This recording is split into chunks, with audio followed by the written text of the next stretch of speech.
Welcome to the Limitless podcast. The Limitless podcast is centered around exactly that, being limitless. Hunting, fishing, fitness, nutrition, adventure, disabilities. What may be covered during the Limitless podcast will be, well, limitless. Stay tuned for this episode of the Limitless podcast.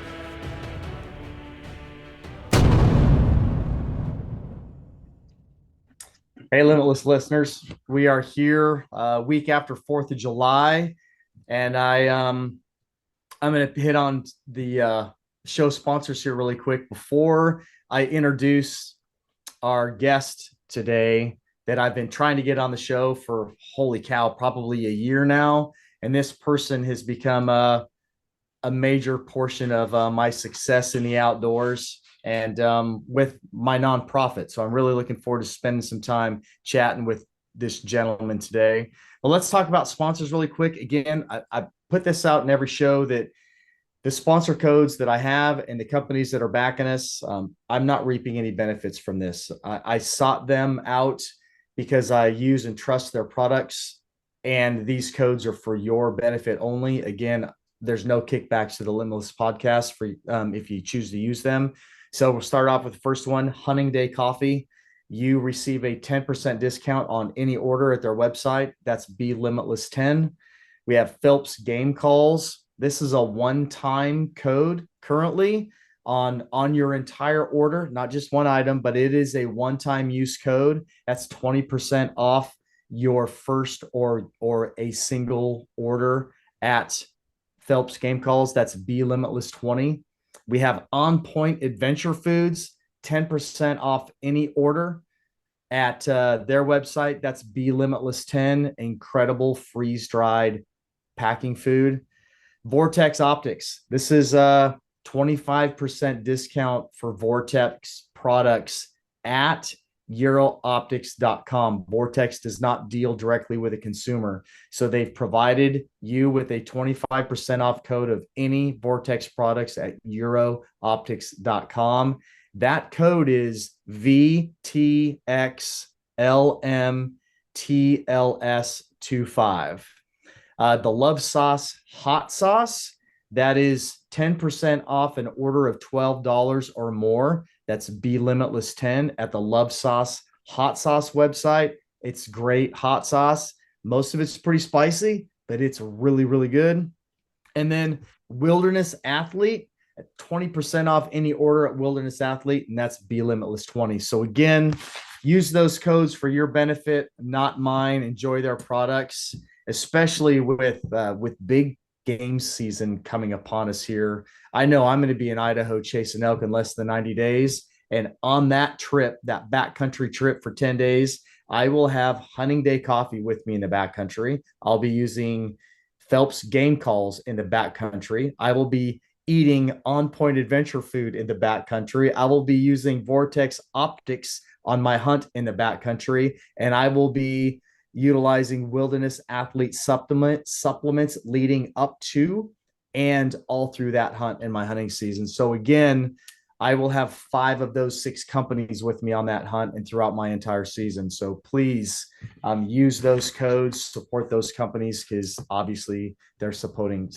us as the outdoorsmen. So now with the business out of the way, and I have this handsome face sitting here staring back at me through a camera, we get to talk to Robin Parks from Hot Shot Archery today. If you're not familiar with Hot Shot, as an archer, they make an impeccable release. So Robin, not only welcome to the show, but thanks for taking time out of your busy schedule and hectic life right now to spend some time with me on the Limitless podcast. Yeah, absolutely. Glad to be here. Thanks for having me. Appreciate the introduction. So I met Robin at the ATA a couple of years ago. There was a couple of people in my archery circle that sent me in Robin's direction, and Robin and I started interacting via email and text message first, and we were one of us walked into an elevator and the other one was already in there. I don't remember which was which, but we were in the elevator and we just started having elevator conversation together. And then names were exchanged and whatnot. It's like, oh, wow. All right. So you're Robin. I'm Aaron. Hey, man, it's really, really Right, nice right. face to face. It was kind of funny. And Hot Shot and Robin have been supporting the A3G Initiative nonprofit um, all 3 years in a row. And this year was one of the reasons why I connect with the companies that I do and support of our 501c3.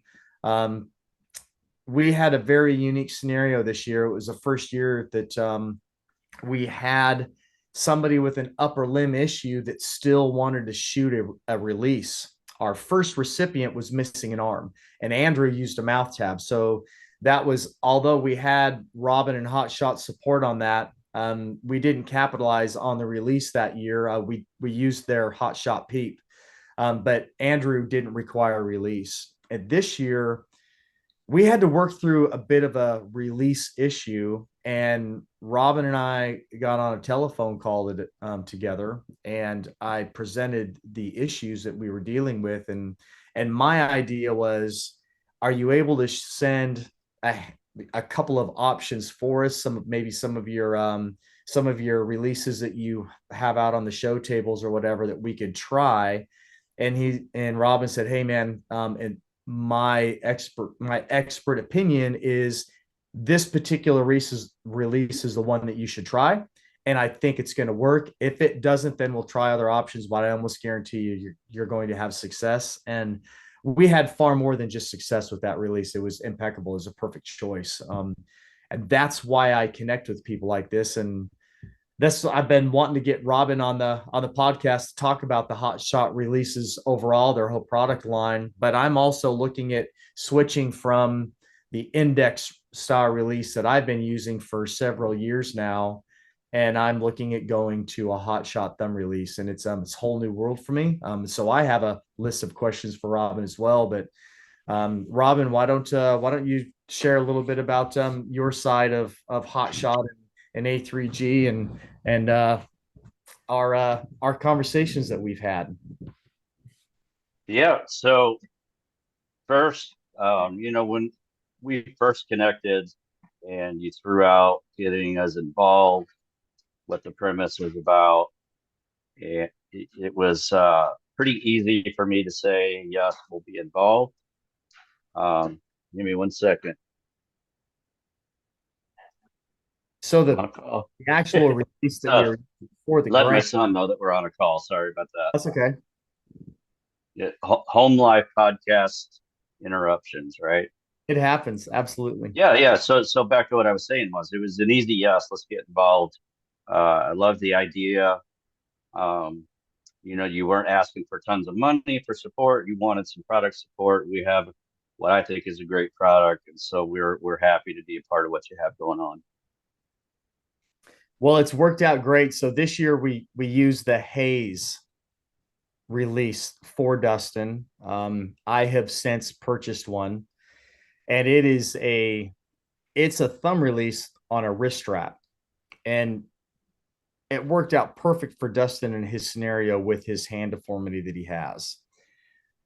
I've been shooting that index style release for a long time, and it's what I know. I've tried a couple of thumb releases, just one or two shots here or there, either in a bow shop or with another archer that happened to have one.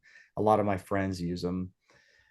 In 2018, I thought that I was going to shift over to a thumb release. And two things that happened. I punched myself in the face twice, and then I sent several arrows off into the timber that I never ever found. And I just figured that it Mhm. for me. There was a lot of other things going on in my archery world at that point in time. I was dealing with a tremendous amount of target panic.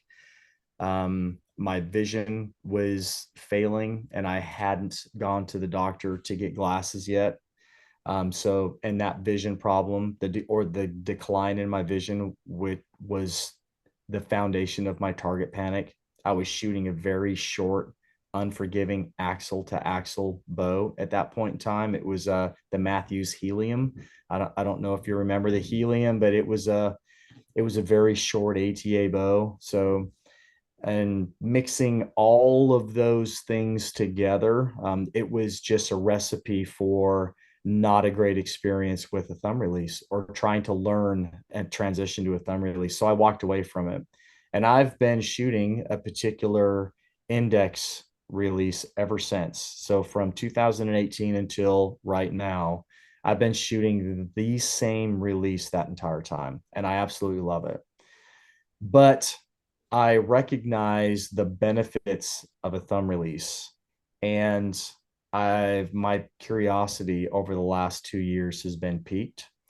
And as I spend time on the range and as I spend time at Total Archery Challenge with other archers and my friends, um, being recently in Kentucky at the Gas Bowstring facility, everybody there was using a thumb release, and I always want to try to be better, and I always want to try new things so that when I interact with people, I don't provide just somebody else's opinion of something.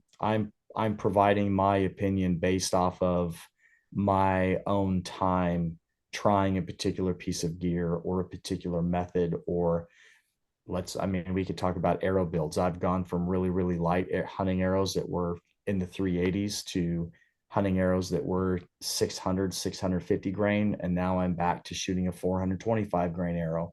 I can talk to somebody intelligently about that whole process and why I'm shoot middle ground now. I want to be able to do the same thing with a release. And the first place that I decided to go was Hot Shot because I like to support the people that support me in my endeavors. And I sat back and I watched Dustin have such great success with the haze that I ordered one. And I've only been blind bagging with it. I haven't adjusted my D loop yet, my anchor point, my peep sight. I'm just standing in front of my bag target, basically blind bagging with my haze. And I've already spent time on the Hot Shot website looking at all of the release options that I have. And I want to make sure that I'm making the right choice in the thumb style release that I'm going to introduce into my archery life, and that it's going to fit my hunting needs. And I don't know if the haze is going to be the right release for me, but I know I'm having a lot of fun experimenting with it right now. Yeah, so the haze for people that are watching or listening that may not be familiar with our haze release, it's a handheld thumb trigger release that we have attached to a typical wrist strap, a buckle wrist strap, like most all index finger releases are connected to. And the reason that we developed that was for people that are almost in your shoes, right? Used to an index finger release, want to try a thumb release, but they're afraid to go make such a drastic change. And so that buckle strap keeps things kind of similar and familiar while letting you make the change. Now, if anyone, including yourself, you come to really love that release, but you think you don't really want it attached to your wrist anymore. Of course, you could just take the wrist strap off and use it as a pure handheld thumb trigger release. Um, One thing that I like to point out to anybody that asks me is that Hot Shot, we do have index finger releases. We're happy to sell you or anyone else listening an index finger release. And in fact, I really believe that our impetus index finger release has one of the very best mechanisms available for an index finger release on the market. And by that, I just mean pure crispness and feel and overall accuracy. That release is phenomenal. But you kind of said it yourself, when you were at gas and you're looking at around and everyone's using a handheld, there's a reason when you go to any major competition, whether it's indoor or outdoor 3D spots, there's a reason that the majority of those archers at any level, all the way to the top professionals, majority are using a handheld thumb trigger or perhaps a back tension release, which is still a handheld release. And what I like to just tell people is the reason that I now shoot a thumb trigger handheld release is because I just shoot it better. It just the very bottom line is I can pick up any of our releases, whether it's index finger or thumb trigger, and I can shoot them all with my setup, and there's no change in point of impact because I have my bow set up so that it can kind of accommodate all of those different trigger types and hook types. But I still end up, even for hunting situations, which is all I do, by the way. I'm not a target archer at all. I still shoot the handheld, and that's because if I back up to 30 to 40 to 60 or even 80 yards, it becomes evident what I shoot better, especially at longer ranges, and it's a handheld release.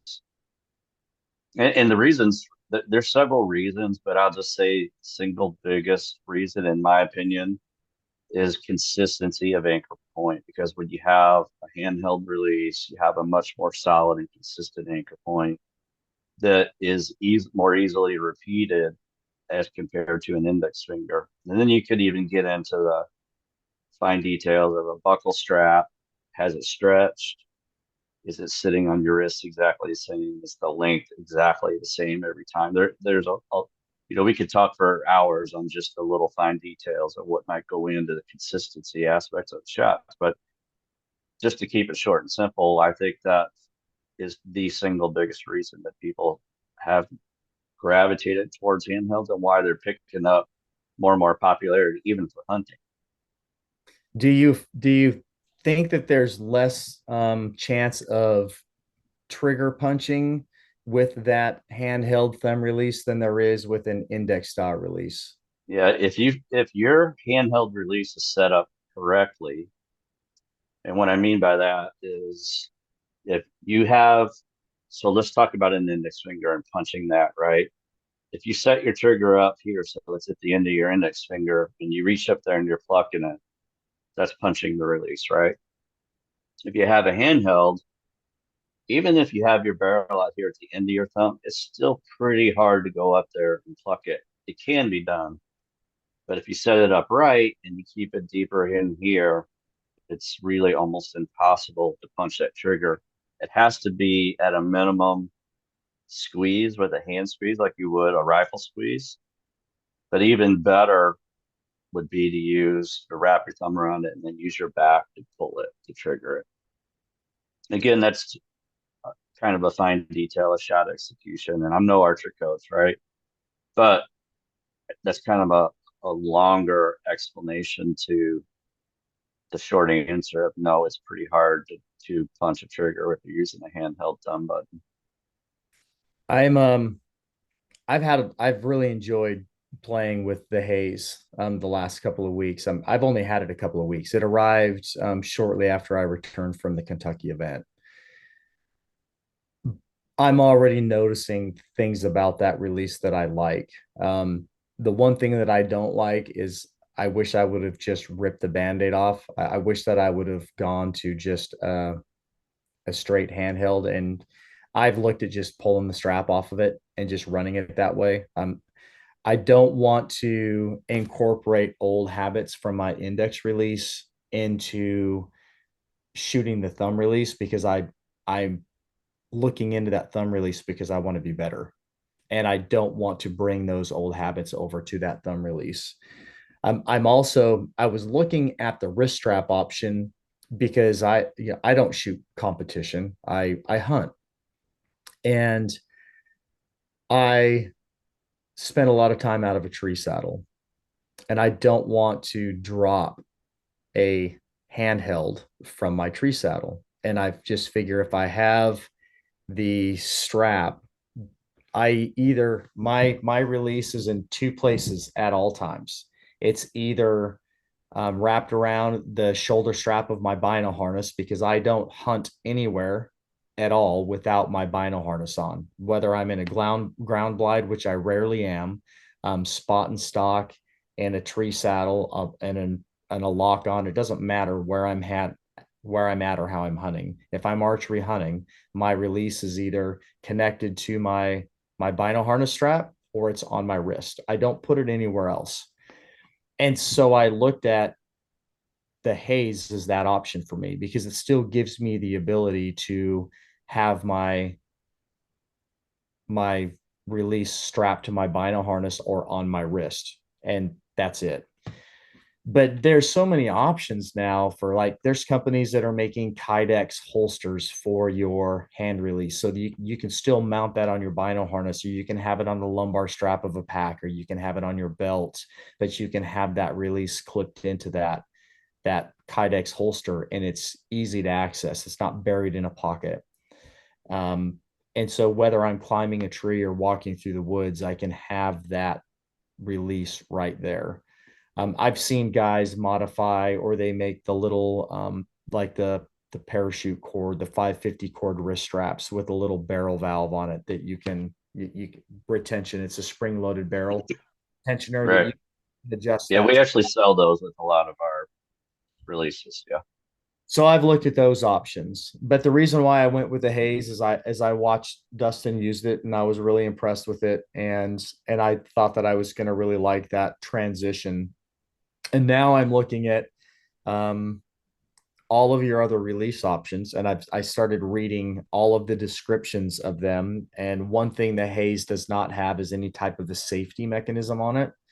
And I want to talk to you about that, Robin, because being a tree saddle hunter, I get myself into some really odd shooting positions. And one of my fears is being in one of those really weird, whether it's an offside shot or a backside shot, where I'm coming to full draw, and maybe it's in November or December and it's colder out. So I have an extra layer on. And so I'm all twisted up in my saddle coming to full draw. And I don't want to punch that barrel and lose a shot on an animal, which I don't worry about with the old index release, because once I'm clicked in, as long as I keep that finger behind the trigger, it's not going to go off.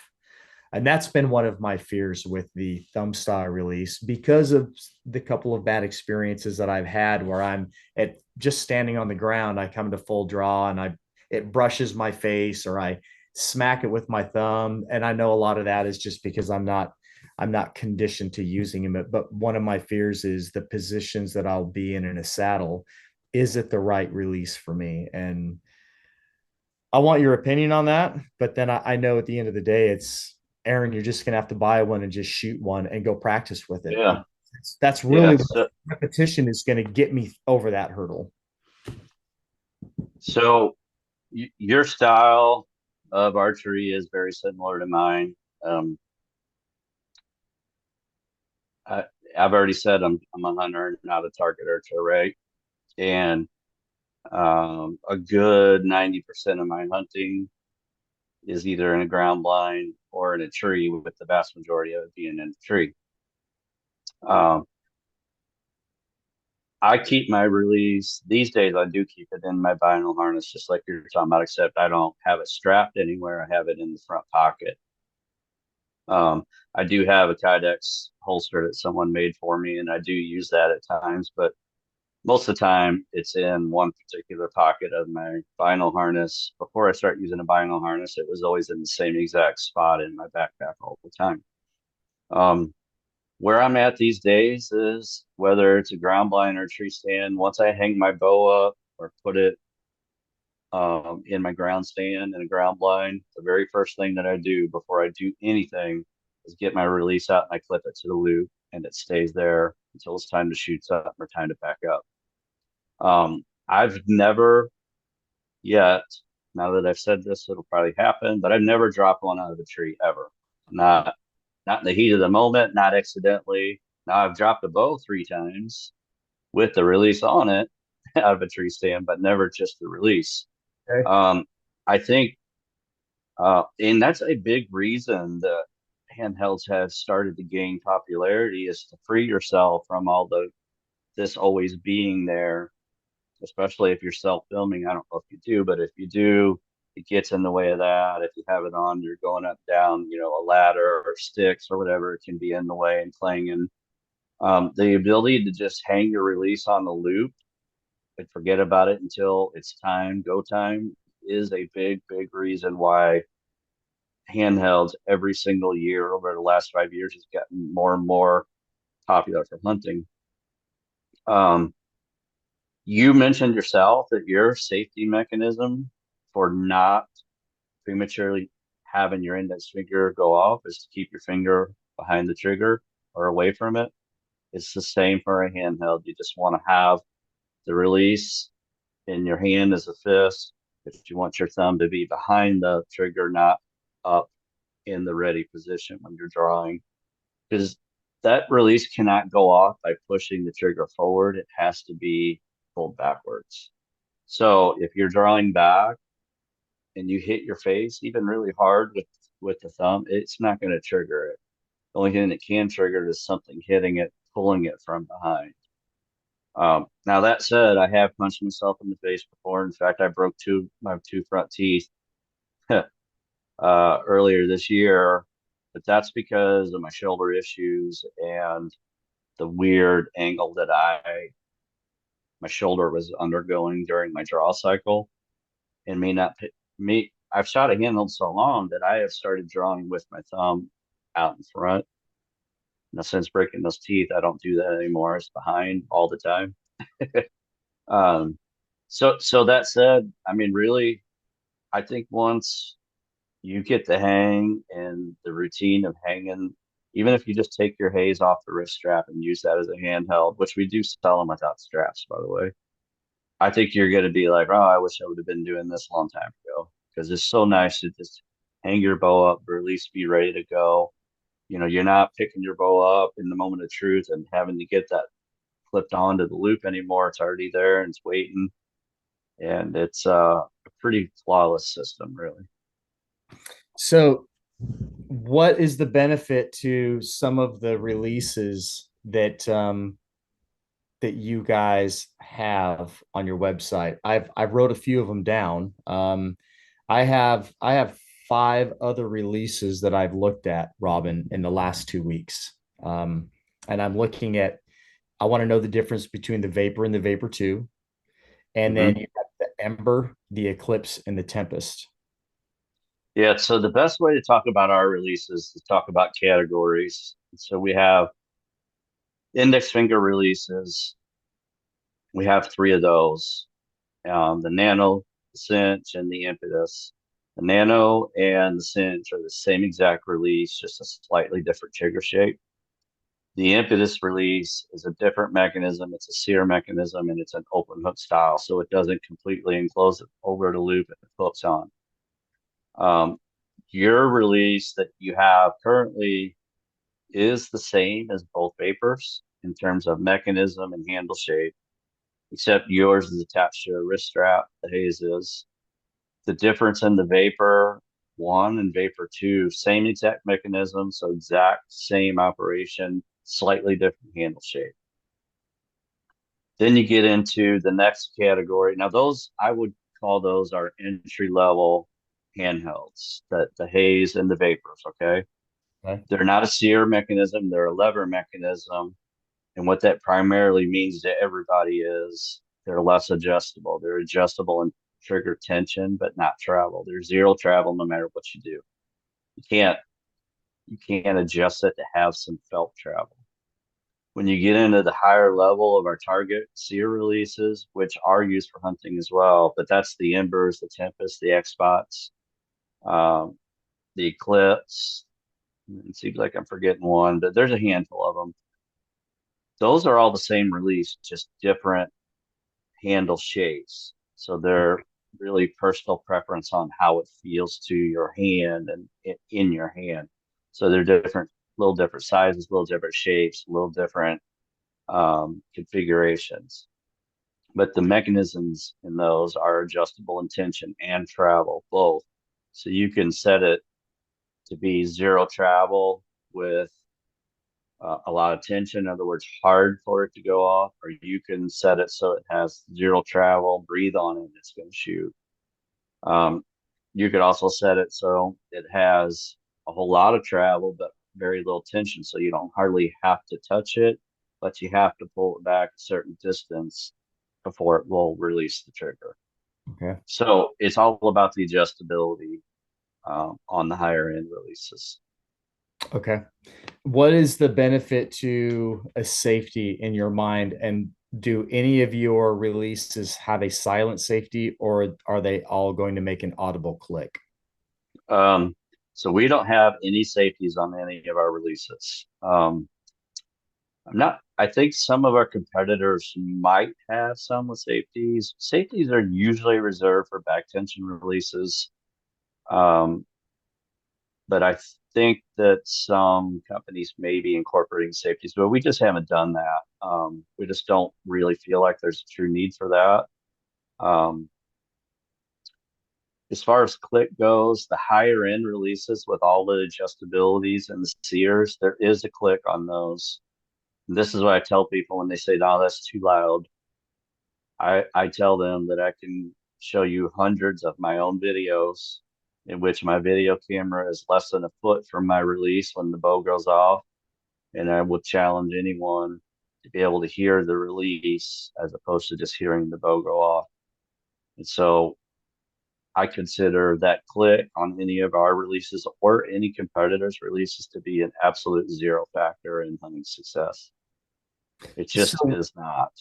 what is when I look, if I look at the haze compared to, let's say, the Eclipse, underneath the barrel, the thumb trigger on the release body itself, there's a black like lever or button. I thought that was a safety. No, it's not. Okay. On the haze. The haze doesn't have it. Oh, no, it does not have it. But what? Haze the haze does not have it, but like the Ember, the Eclipse, and the Tempest, they all have it. Yeah, yeah, yeah. That's the cock button. You have to cock it. This is the sear. You have to cock the release first and then lock the hook. Okay. Okay. That's what the buttons are for. And both of those, when you push the cock button, it will click. When you trigger the release, it will have an audible click. It's the sears breaking away. Gotcha. That's what you Okay. hear. Yeah. Now, does that So provide a more crisp release than the haze? the answer is yes. Yes. Um, the haze and the vapors are great releases, but there's a reason that they cost half as much as the higher end ones. It's the adjustability, it's the pure crispness, and it's really just because it's the mechanism style. Your haze that you have to squeeze the thumb to open the hook, right? That's because they're always connected to each other. Um, where the sear mechanisms on the other releases, that's where the cock comes in. You have to cock the sear first, and then you close the loop that lock the hook that locks it in. And so the lever mechanisms are dependent on your thumb initiating the lever to open, where the sear releases, just think of two pieces of metal and you telling it it's time for them to break apart. They break apart. Okay. So, which release do you have a favorite that you use every year, or do you rotate through them to use all of the Hot Shot releases? I've used them all just because I should, of course, I was always one of the first ones to be testing them when we came up with new handle designs and whatnot. But my personal favorite out of all of ours is the X Spot, and it's the one that has an index finger loop, so it's your fingers completely enclosed. Now that was my idea, my design, but to be perfectly honest, it was built off our Tempest shape, and I didn't think that it would add any true difference. I just thought it would be a new release that people might be interested in. From shot number one with my prototype, though, it just felt different to me. I can't explain why. And that's why we have so many different handle configurations, is because what I think feels great, you might not like it all, and vice versa. That X spot, I'm still shooting my prototype because I don't want to, I'm superstitious now, and I'm somewhere in the, I'm getting close to 200 bow kills with it. I don't Wow. have an exact count, but it's probably in the 180s now. And so it's gonna be hard to put that down. Now we do have a new release coming out that you're not aware of. We're almost ready. It'll be out soon. And I really, really, really like this new one a lot. I'm probably going to hunt with it this fall. So it's going to be the first time I've willingly said, okay, I'm going to set the X spot to the side. It'll be my backup. And instead, I'm going to rely on this other release. I killed all three of my turkeys with my new prototype this past spring, and I really, really like it. Okay. Well, I'll have to do some more research. I wasn't even looking at that at the X spot. A buddy of mine shoots I think it's the knock-on version or Mhm. style of the X spot. Yeah. And I've never even tried one. Maybe it's something that I need to do. It's funny, I've been at events where you've had your booth, and I've never really played with any of your releases because I had my favorite release. I wasn't in the market for a new release. I did not have the desire to try a new release. I didn't want to try a thumb release. I've had ample opportunity to spend time with a shot trainer with all of your releases, and I never took advantage of it because I didn't think that I wanted to go down that road. Yeah. And now I don't know the next time I'm going to be standing at the table. And I have a growing desire to play around with these thumb releases and see how they're going to change my archery lives. But it's going to be a good journey. There's no doubt in my mind. Well, there's a couple things I would say to that.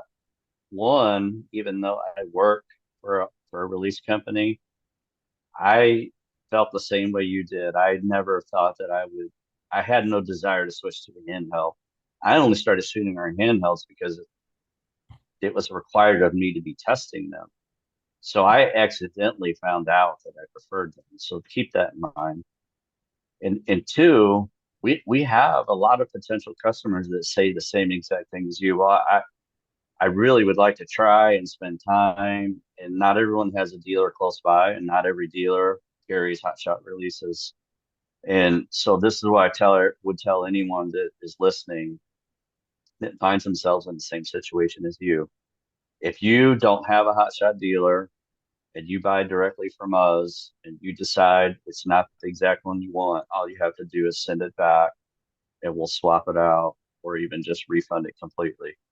Because we want people to have the opportunity to figure out which one of our releases they're going to love. Not just like, okay, we want our customers to love the one that they end up sticking with. So that is something that I think we do, and I'm not sure that anyone else does. I won't say no one does it, but I will say if someone buys a release, they can email me directly or find me on social media and say, hey, I bought this paper.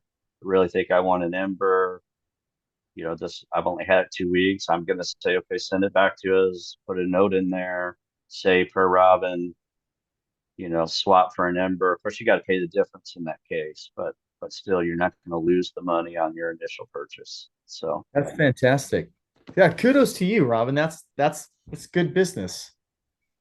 I like that. I mean, I feel like it's something we have to do because if we don't offer that, and someone does have a dealer 10 miles from the house, but they're not carrying our releases, we want to have a chance at earning business from those specific types of potential customers.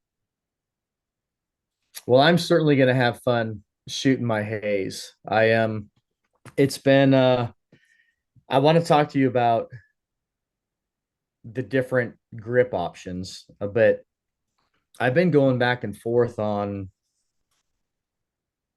uh, whether or not I'm gonna make the switch for this hunting season, or if I'm just gonna continue blind begging in the garage with it and really try to get myself comfortable with the release. I'm less than 90 days to being in Idaho for an elk Mm-hmm. hunt. And I don't know if I want to make that switch right now. My bow is shooting lights out right now. I'm super comfortable with my setup and everything is just feeling good. And I'm a little bit nervous about changing my whole release style, potentially my anchor point, this close to going on an elk hunt. And part of me says, Aaron, just do it. You've got over 2 months to just dedicate time to do it. You shoot every day anyhow. So maybe you just need to add a couple of more repetitions into it and get it done. Um, I've been a little hesitant to break my bow down and set it up for this new release. I do have another bow that I'm building, and I'm going to set that bow up specifically for the haze. It's I obtained one of the Hoyt VTM 34 Battle Worn Edition bows, and that bow's going to be it's going to be the Marion Station property bow right here. If I go hunting the ground blind, or if I climb up in a tree saddle on my own property, I'm going to hunt with that VTM Battle Worn bow. So I am setting that bow up, um, so that I'll be using that thumb release. But again, my mentality is like, well, if you're going to set that bow up and start shooting it, and if you think that you're going to be comfortable with it enough to go climb a tree with it out behind the house, then be comfortable with it to take it on your elk hunt. And I'm just trying. It's so new and it's so different. Yeah. It's that's like, are you going to force yourself to do it or not? Or are you going to play around with this for a hunting season? And then, because obviously after hunting season, I would have from January until August of next year to play with the new thumb release and really get used to it. Or do I just force myself to do it? It's been a conundrum for sure. Well, my answer is you're probably overthinking it. I think if you just decide to switch, um, within 2 days, you'll be wondering why you even, maybe even one session, to be honest, wondering why you even thought so hard about it. Um, I this is probably a good place to just throw out a few things because I get emails, questions, on social media all the time about I want to make the switch, but what do I need to know? That's the most common question we have when we have a booth at any event. I really want to try handheld, but I'm unsure.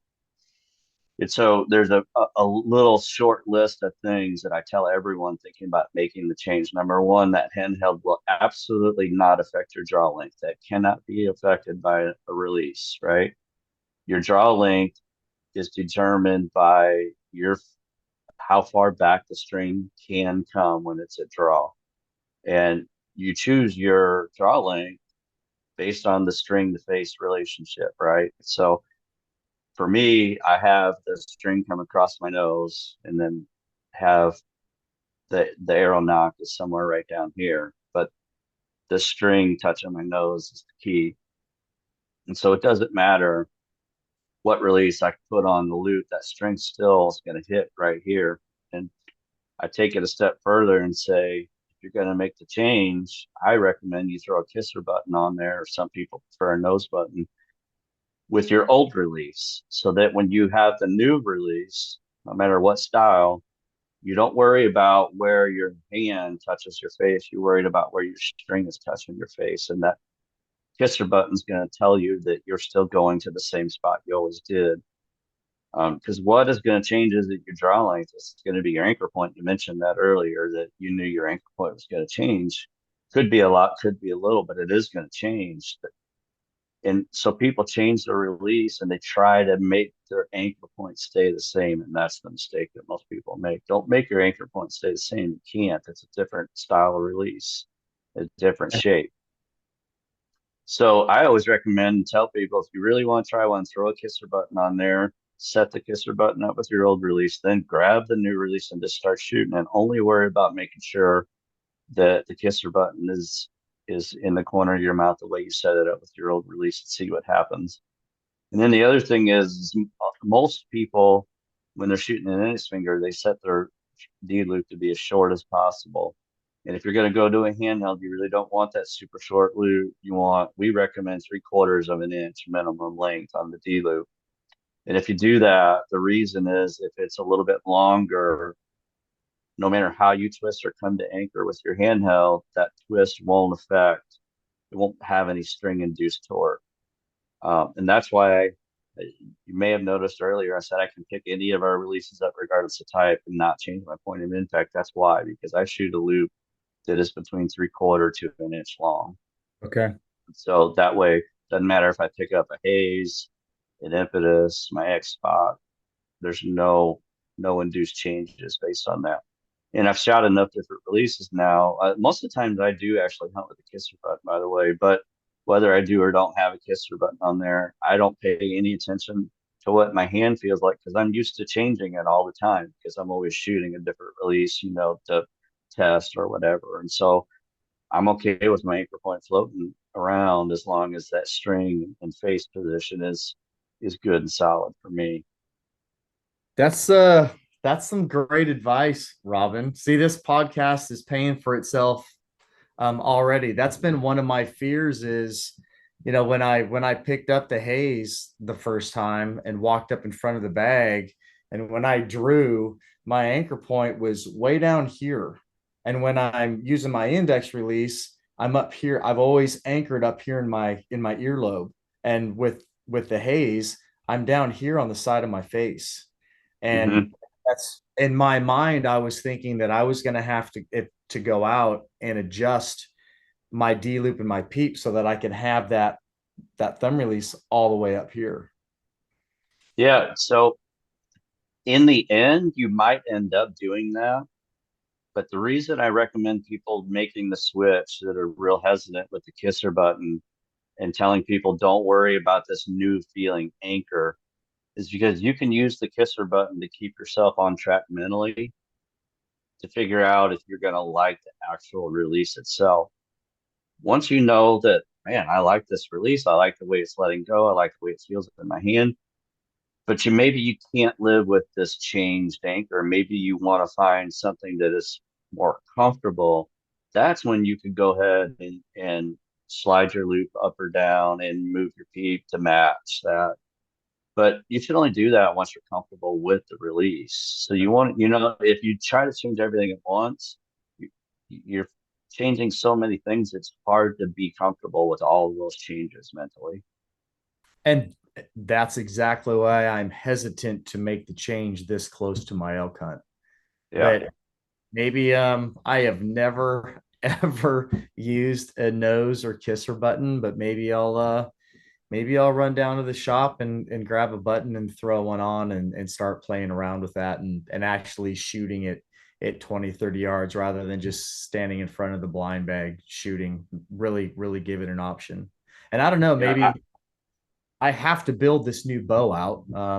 I have new gas strings for it, and I have everything to put on the bow. It's ready to go. I have to just go out and get the bow set up and tuned. And maybe I put a button on it per my anchor point with my index style release to get that set up to where I would normally shoot it now, and mhm. then switch over to the handheld and just start shooting reps with it.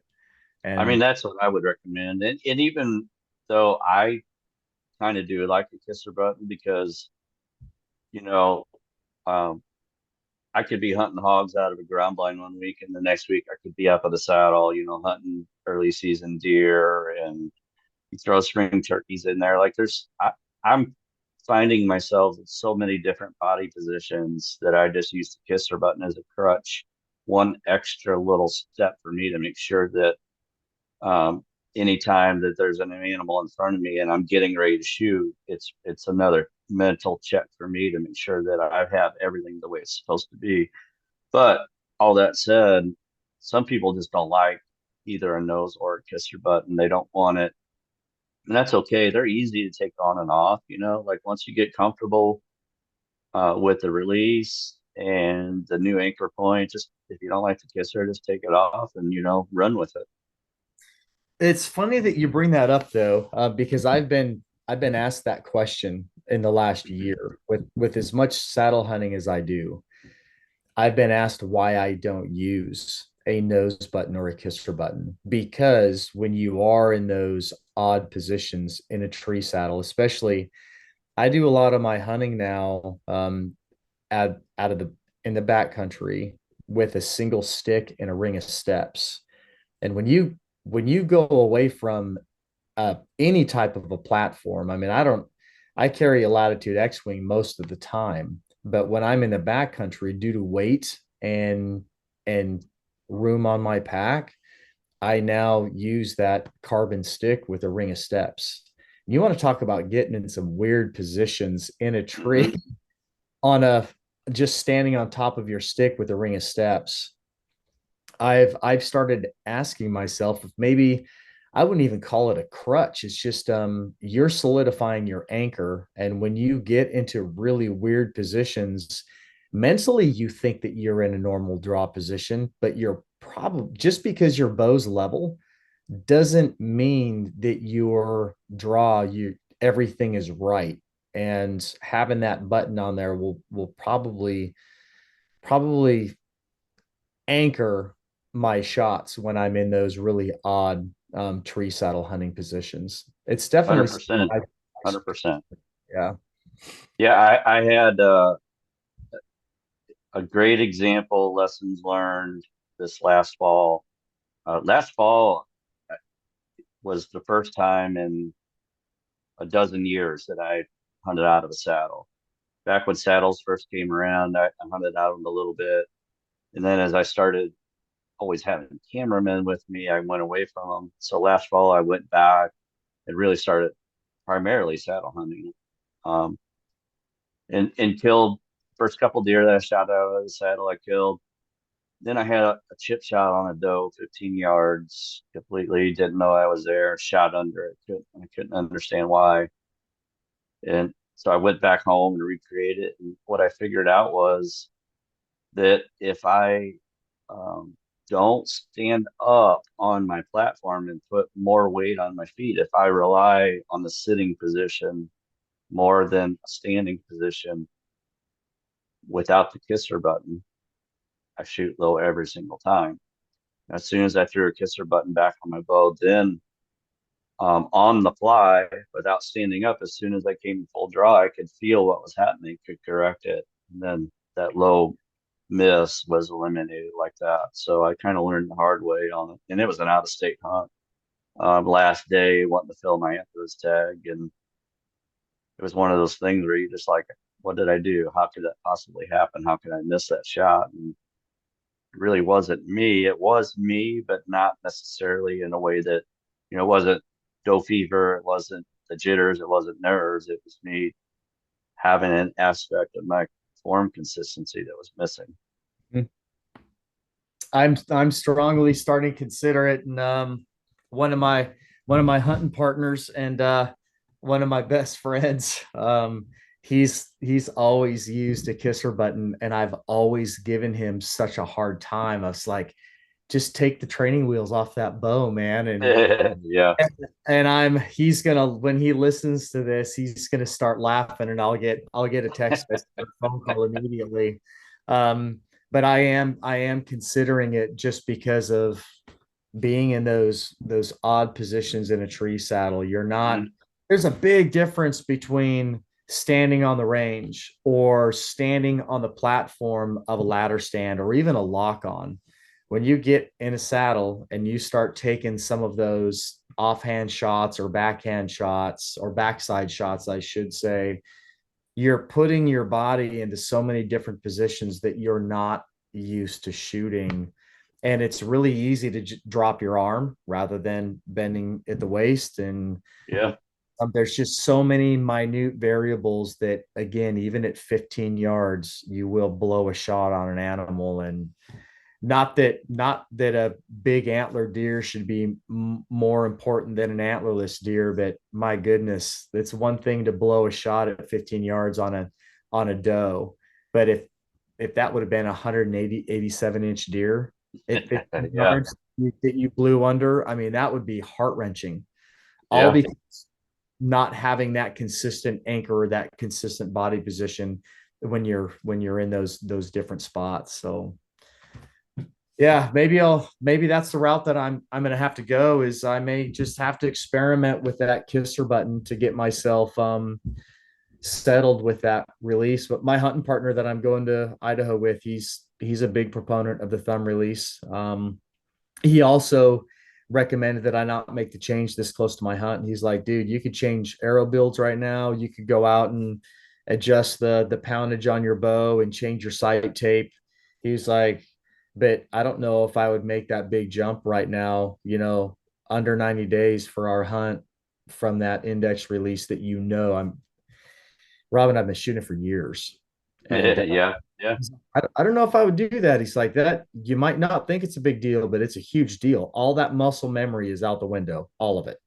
Mm-hmm. Um, it's a, the every day that I chew on it and consider it is another day lost of establishing new muscle memory.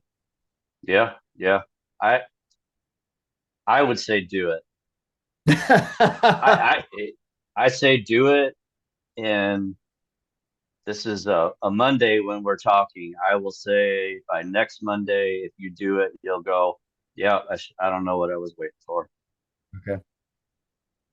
That's what I think. Okay. Well, maybe I just my nearest archery store isn't even open today, so the soonest I can get a kisser is tomorrow. So maybe I'll go down tomorrow and buy two kisser buttons, and I'll throw one on my Alpha X because it's all set up and shooting lights out.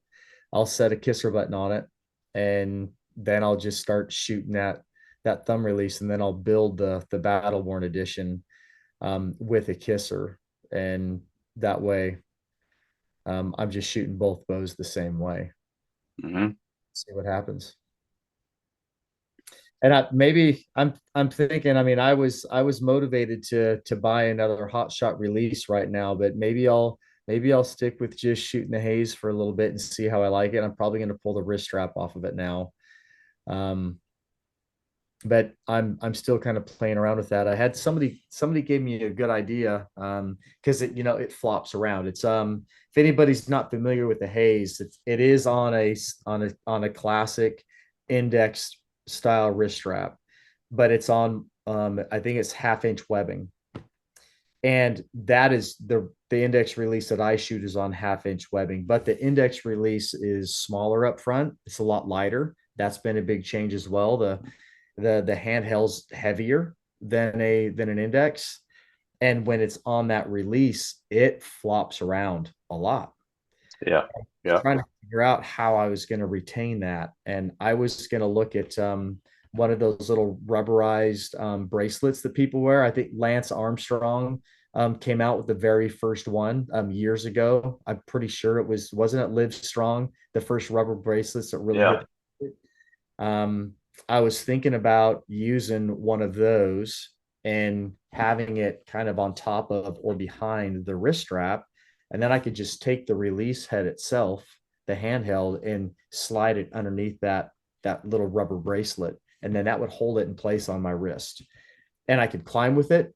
I can spot and stalk with it. I could, if it's my morning or my evening to be the shooter on this elk hunt, I could have my wrist strap on and I could have that release tucked underneath that rubber bracelet. And then if we get an elk that starts engaging with us, when I push forward and get set up, I can just slip it out from underneath that wrist strap. Same thing for being up in a tree. Once when I'm climbing, I can have it underneath that rubber bracelet. Because that's the other problem is I've already connected the haze to my harness, my bino harness. Well, the difference in those release designs, the index doesn't move around a whole lot, but the haze does because again, it's that heavier handheld at the end of that 1/2 inch nylon webbing. Hmm. It's swinging around on my bino harness. So now that's another, even walking through the woods, it's moving. Or I shouldn't say walking through the woods, but walking around in my shop because I've wore it in my shop. Um, it's moving around more than the index. So I might have to relook that as well if I stay with the wrist strap on the haze. And I don't know if I'm going to. I'm not completely sold on that idea yet. I'm gonna have to see what I'm gonna do with that, but it's going to be a good transition. I'm looking forward to it. You'll have it off that wrist strap soon. It's this podcast itself is starting to push me over the edge. I just know, hearing from so many customers, uh, just like I said earlier, we designed that to give people some peace of mind and familiarity. But we hear from so many that once they got the hang of the whole thumb trigger aspect and the handheld aspect, that they just removed it and never looked back. So we've been at this for almost an hour. If you can do this really quick, when you're looking at the difference between a four finger, a three finger, um, I think there's two finger out there, and Yep. or the thumb style. That's or not the thumb style, but it's got the thumb or the finger hole through it. So the X spot. Yeah. What are the differences in those, or what have you found to be um the more accurate and or more popular? Yeah. The easy answer, all personal preference. Okay. Um, what I, the trend is that the majority of people, if they just pick up off the table and hold releases, that a forefinger feels the most comfortable. But the trend is that once people start shooting and discover their actual shooting preferences, the preference is towards a three finger. Okay. And I believe the reason for that is that having your pinky on the release is just another contact point for undesirable influence. And so if you go to the other extreme and go to a two finger, that's the reason some people like a two finger, is to minimize the influence on the release by only having two fingers. But they're not as popular because it's also less comfortable to some people, to draw the bow only using two fingers on their release. So three is kind of the happy medium in between there, and three is for sure our most popular selling choice, regardless of what release it is. Okay. And three Excellent. is my preferred for sure. Okay. Good information. Well, Robin, where can listeners find Hot Shot and or you on the internet and social media? Yeah, so Hot Shot on the social pages is mostly easily found by just searching Hot Shot Archery. That's on Facebook and Instagram. Our website is also Hot Shot Archery. Um, Now let me back up. It's Hot Shot MFG. I think if you search Hot Shot Archery, it will come up that way now. The parent company is actually Hot Shot Manufacturing, just so everybody knows. So if you see Hot Shot Manufacturing, the Hot Shot Archery, same company, same products. For me personally, um, I don't do Twitter or X, but I do Instagram and Facebook. And you can, on Facebook, I'm just by my name, Robin Parks. On Instagram, it's aimlow robin. And my email address for Hotshot is rparks@hotshotmanufacturing.com. Anybody can email me anytime with any questions. And what about YouTube? YouTube, I am on YouTube. I'm not very diligent about posting, but it is Aim Low Robin on YouTube. And Hotshot, we do have a YouTube page. We have not been, it's new. We have barely started to populate it, but it is Hotshot Archery on YouTube. Okay. Excellent. I have tons of video. I don't have the time and the diligence to continue to spit out content put on there, which is a shame because I do video all my hunts. We have some great hunts on video, but maybe I'll pull some spare time out of thin air and start spending more time on YouTube and posting. That's awesome. I feel the same way about my blogs and gear reviews. I have several blogs and gear reviews that are I've written them. I've even proofed some of them, and I'm just waiting on photos or just like Aaron, just take the time to get the format down and get it Yeah, published. Sitting yeah, there unpublished. It's a shame, but a lot of it is time. It's time management and focus. And right now there's some other things that are a bigger priority, the grant being one of them. Well, Robin, thanks a lot for your time. I'm really looking forward to Hot Shot in my archery lineup. I can't thank you enough for your dedication to the archery industry and for supporting the A3G initiative. You guys 100% were crucial to the success at the gas facility a couple of weeks ago. Hands down, your release made that event a success between Hoyt with the Alpha X and Eric and the team there at Gas. It was impeccable. Could not have gone off any better. So Yeah, yeah, I'm so happy that all went well. maybe we'll have to have you back on the show once your new release hits the market. I'm looking forward to seeing that, and probably need to get you on and just talk about some hunting. Yeah, yeah, we can do that. I hunt now and then. Yeah, yeah, I'd like to hear especially all of your turkey hunting stories. So we might have to do that. We might have to get on Yeah, the yeah, podcast and just talk hunting one of sounds these good. days. So, all right, sir. Again, thanks for coming on. I appreciate your time. And Robin, be limitless. Thank you, sir. Thank you.